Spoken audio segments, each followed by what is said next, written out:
Butter! Hello! I haven't seen you here in a long time. Well, I let other people have their turn. Oh, well, that's very nice. I'm a martyr that way. Oh, I absolutely. So glad to have you here back on 3-ingredient recipe. Yes, it is wonderful. Oh, terrific. Well, it's summertime already. What's your favorite part of summer? Oh, well, I have to confess I have a little sweet tooth. A sweet tooth? Well, yes, I love the s'mores. S'mores? Wow. But wait, I thought you were vegan.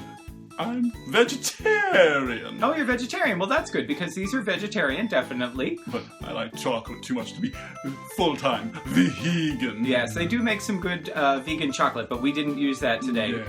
So, well, we are making s'mores, although it's a little bit different. We're going to make something called s'mores dip. S'mores dip? Yep, it's got... Do tell! It's got all of the flavor of s'mores, but you can serve it in a great big pan, and everybody can just dip their graham crackers or whatever else you want into... No open fire, no flames? Nope, we don't have to have a barbecue, we don't have to have a fire pit, you can do it right in the house. Well, let's go. All right, let's find out what the 3 ingredients are for this recipe. Our first ingredient is chocolate chips. Chocolate! Yeah. I just love the chocolate. Yep. So for s'mores, you would use chocolate bar, but for this, we're going to use chocolate chips because it's easier to melt and it's easier to put into the shape of the pan. But how do you get them on those little bitty little skewers? Nope, we don't put these on skewers. What we do is we're going to be dipping our graham crackers right into this nice creamy marshmallowy dip. What will they think of next? Obviously, our next ingredient is... Marshmallow! Oh, can I have a little marshmallow for a treat? Oh, can I?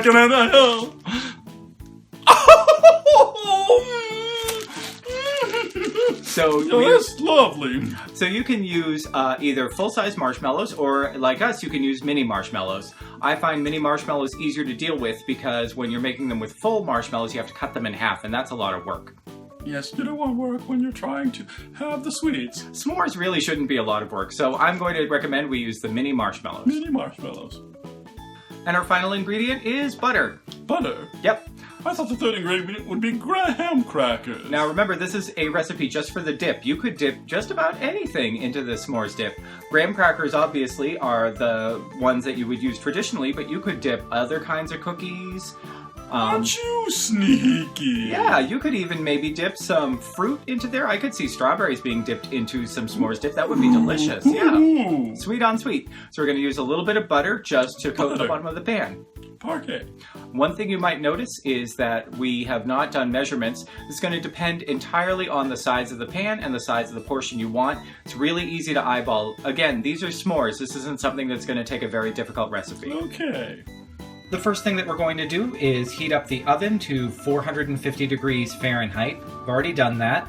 And as you notice, I already have my pan and my cooling rack at the ready. That's because this is a very quick recipe to make. You don't want to spend time getting things ready when you have a hot pan, when you have things melting, and when you have something that's only going to stay hot and melty just for a short amount of time. So I have my pan, I have my cooling rack, I also have my well-loved oven mitts. Make sure that you have your oven mitts ready because it's very easy to grab the handle of the pan when you're not thinking. And if you do that, you're going to burn your hand because your pan is going to get very, very hot very quickly. Also, it's important to have an oven-safe pan. This one is. It has a handle that will go fine in the oven, and the surface of it is not going to have any troubles inside of the oven. Cast iron is often the best choice. This one has been in the oven before, so it's fine. So we are going to put this pan into the oven for about 5-6 minutes, just for a short amount of time so it can heat up, and then we can melt the butter in it. So that's what we're going to do right now. Okay, the pan is nice and hot. It has just come out of the oven. You're going to want to do this next step quickly because you only have a few minutes while it stays warm. We're just going to see how the butter is melting really quickly. We want to take our butter and we just want enough to coat the bottom and the sides of the pan. What this is going to do is not only make it a little bit easier so that you can clean up a little bit easier, makes it, even though this is a non-stick pan, this chocolate and marshmallow is incredibly sticky. but it's also going to make it easier to scoop up all of that chocolate when it's in the bottom of the pan, because if it's sticky, it's just going to stick to the bottom of the pan. So now we're going to take our chocolate chips and we're just going to add them to the bottom of the pan. Now these are going to start melting as soon as they hit the pan, but don't worry about that. What you want is one nice even layer of chocolate down at the bottom. You don't want a double layer because it's going to be difficult to scoop it, especially with the marshmallows. Now, I'm using mini marshmallows for this. You can use full-size marshmallows, but then you have to cut them in half.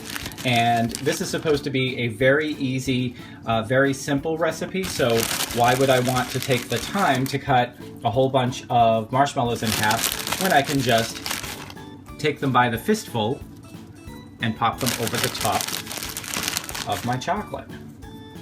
Once again, you're going to want these in a single layer. You don't want a big, thick layer of marshmallows because then you won't get that nice brown, crispy top, and it'll be difficult to dig through that.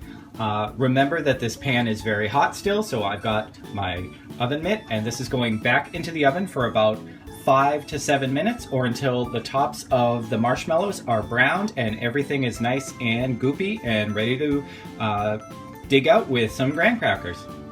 Okay, here we go.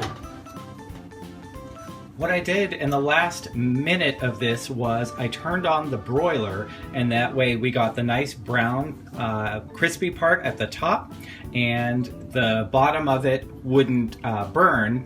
Sometimes it depends on your oven. Your oven may brown things up just nicely, just keeping it at 450.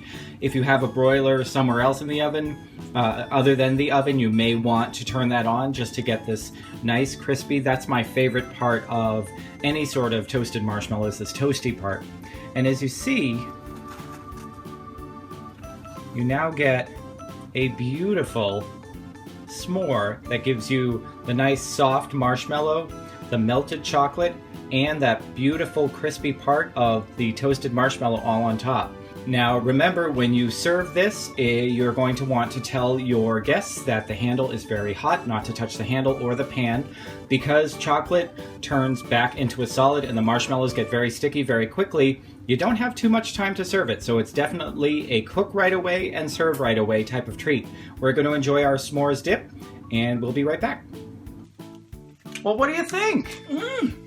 Yummy and sweet.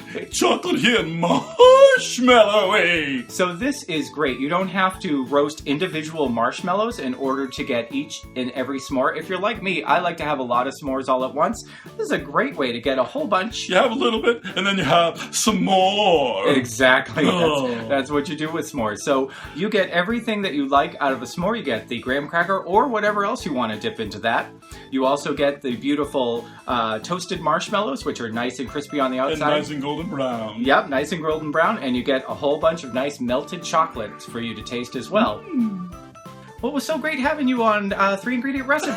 Thank you. You know, it was very nice of you to let other people show up on the channel, but we would definitely like to see you again. Oh, I will be back, especially if you have some chocolate vegetarian food. Oh, absolutely. And if you'd like to see McGuire again, why don't you suggest some chocolate vegetarian food that we could have for him? Oh, look at that one. It looks really yummy. Yeah, we'd definitely like to have your suggestions. Also, if you like this series, you can subscribe so that you can be notified whenever we have a new recipe. And share with all your friends.